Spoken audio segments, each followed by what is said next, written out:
Without বলেও আমি আর্জেন্টিনাকে দেখি নাই, অনেক বেশি মুভ করেছে, বাট খুব কুইক, যখন করার দরকার খুব কুইক করেছে, এবং তারাও কিন্তু এই ম্যাচের পেস অনেক হোল্ড করেছে, এবং পরবর্তীতে ইংল্যান্ডকে আমরা দেখলাম ফ্রম দ্য ভেরি বিগিনিং প্রথম 10 মিনিট একদম হাই প্রেস করেছে, যে জিনিসটা আমরা বারবার আলোচনা করছিলাম যে ইংল্যান্ড যদি শুরু থেকে হাই প্রেসটা করে, কারণ হাই প্রেসে আর্জেন্টিনার দল নিজেরা প্রেস করতে পারে না, ডিফেন্ডারের পাসিং বা গোলকিপারের যে জায়গাগুলি পাসিং কোয়ালিটিটা এত ভালো না, একটু প্রবলেমে পড়ে। গতকালকে আমরা দেখলাম যে তারা বক্সের ভেতরে বেশ ভালো পাসিং খেলেছে।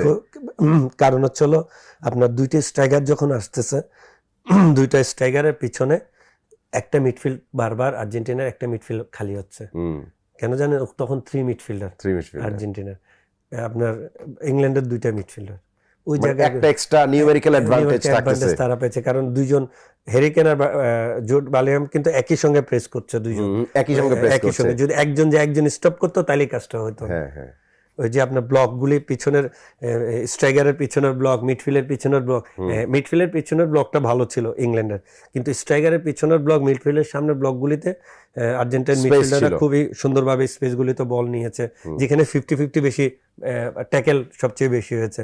না, ম্যাচটা আসলে ইংল্যান্ড আর্জেন্টিনাকে দিয়ে দিয়েছে, এখানে আপনার গিফট করেছে, কারণ মেসির কাছে তারা এখনো তারা স্বীকার করবে Lionel Messi one of the best player, কারণ লিওনেল মেসির কাছে পুরা ইংল্যান্ড টিম লিওনেল মেসির কাছে হারছে, দুইটাই অ্যাসিস্ট তার।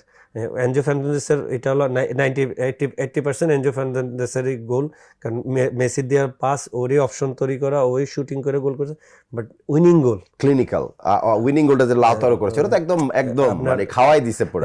ক্রসটা আমি তো বললাম 2 ভার্সেস 1 এ সে যে টানটা দিল, সে আর ইনসাইডে যে মানুষ আউটসাইডে টান দেয়, মানুষ ইনসাইড করেছে এবং ডান পায়ে মেরেছে, ডান পায়ে আবার ক্রস, দুর্দান্ত ক্রসে, যে ওই উইনিং পাস, উইনিং গোল সবকিছুই উইনিং জিনিস মেন্টালিটিতে।